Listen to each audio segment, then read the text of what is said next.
Translating English to Tagalog. Interview questions. Can you introduce yourself? Pwede mo bang ipakilala ang iyong sarili?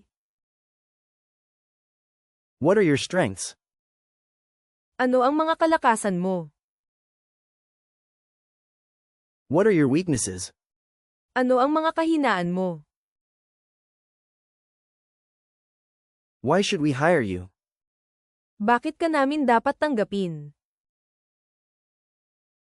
Why do you want to work here? Bakit mo gustong magtrabaho dito?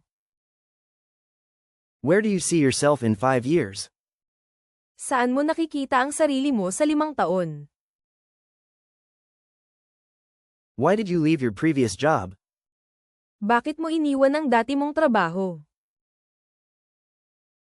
Can you describe a time when you had to make a tough decision? Maaari mo bang ikwento kung kailan ka gumawa ng mahirap na desisyon?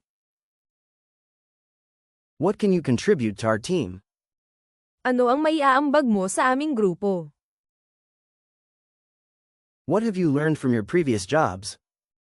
Ano ang mga natutunan mo mula sa mga dati mong trabaho? Are you good at multitasking? Marunong ka bang magsabay ng gawain? Do you consider yourself a fast learner? Sa tingin mo ba ay mabilis kang matuto? Can you work under minimal supervision? Kaya mo bang magtrabaho nang hindi palaging minomonitor? What do you know about our company?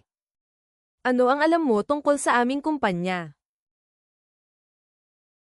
How do you deal with your weaknesses?